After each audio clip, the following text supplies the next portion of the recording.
Welcome, everyone, to another session of brand management. This is also a recorded session to, to save some time, actually, right? So, as usual, I would like to remind you that actually you can read these materials at home, but I think I need to record some minutes to explain to you the materials of today. So we are talking about brand extensions, okay?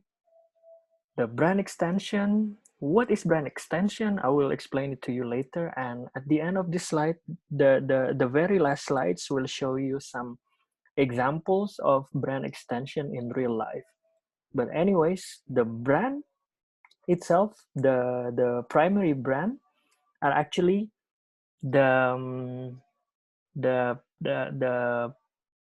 the things that actually the firms or the companies would like to establish in terms of communicating to the customers. So, for example, of course, a KFC will have the brand to communicate that the company is selling fried chicken or fast food to the customers, or the brand Adidas is the way the company communicate that they actually sell sports equipment or sports apparels to the customers, right?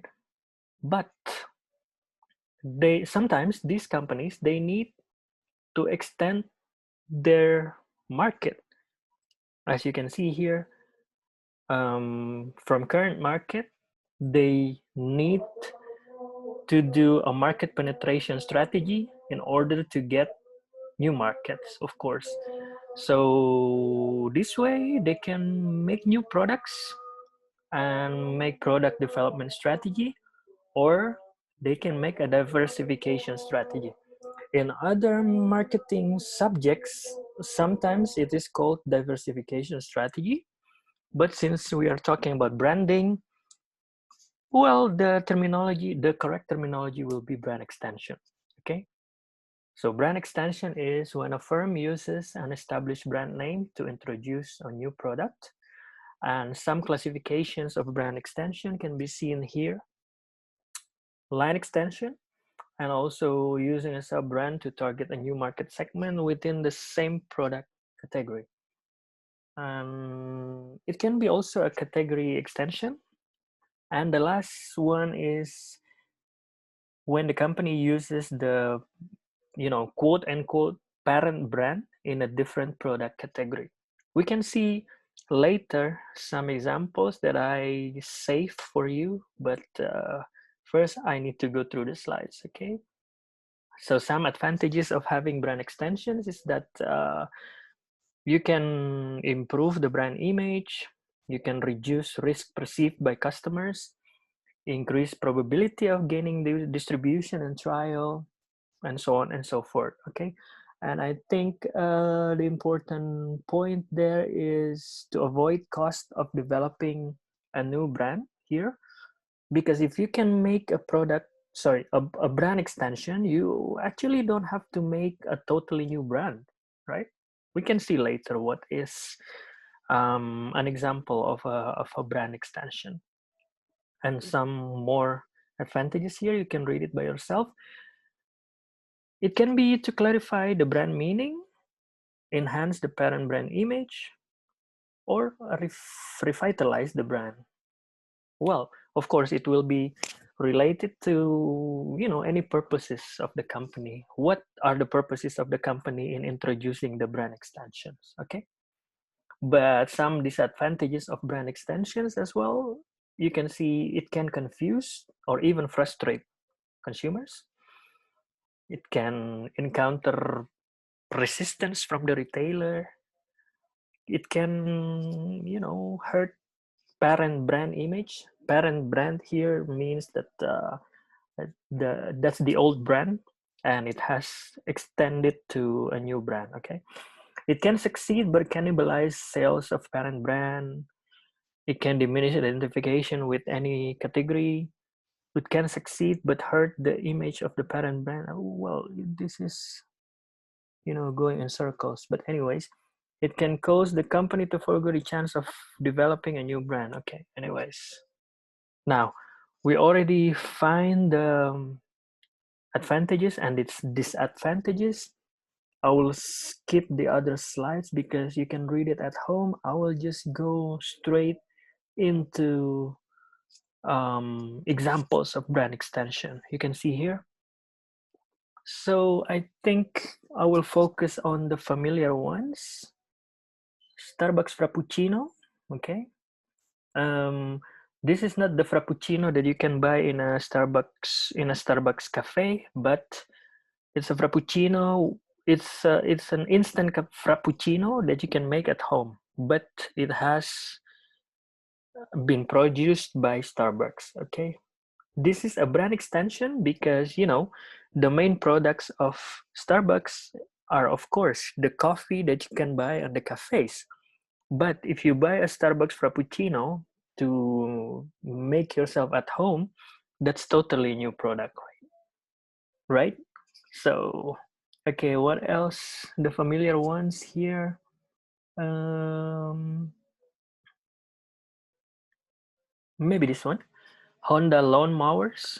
You know what a lawn mower is, right? Is the tool that you can use to mow your lawn or to cut grass, right? But it's produced by Honda. Well, actually, Honda are familiar as a car or motorcycle producers, but here they produce lawn mowers or grass cutters. This is totally new brand, sorry, a totally new product, and it becomes a brand extension. Or you can see here another another extreme example is Donald Trump Hotel. Well, Donald Trump, before he became a president of the United States, he was a businessman, but he also made a hotel, right? So that's a totally new brand extension of a Donald Trump. So long story short, seen from some examples of brand extensions are these two here. So I think these are not Frappuccino, but totally different brand extension, I think. You can see here is a Veranda blend. I'm not too familiar with the types of coffee, but you can see there that it's actually it's not instant coffee, but those are the coffee that you can make at home, actually. Well, this is a totally new product, of course, from Starbucks because they don't sell it at their cafes, but you can actually buy these products in the supermarket and you make coffees yourself at home. So these new products are called brand extension in the concept of branding. And this one on the right here are tomato ketchup, yeah, tomato sauce produced by McDonald's. These are real thing, and even though you cannot buy it in Indonesia, but if you go to another country, I think it's in Australia or United States, you actually can buy a tomato sauce, tomato ketchup with the brand McDonald's. But you can see here, that's the real life examples of brand extension. Now, coming back to the slides I explained to you before, ask yourself whether the existence of these products, this self-made coffee and tomato ketchup of McDonald's, do they become an advantage of Starbucks and McDonald's or become disadvantage of these two brands? Just ask yourself, and if we have time, we can discuss it some other time. But if not, well, just keep those questions lingering in your mind. Okay. So thank you so much. This is the end of this session about brand extension, and about the other materials you can read yourself at home. Okay, thank you so much for listening to me talking for another 10 minutes. Bye.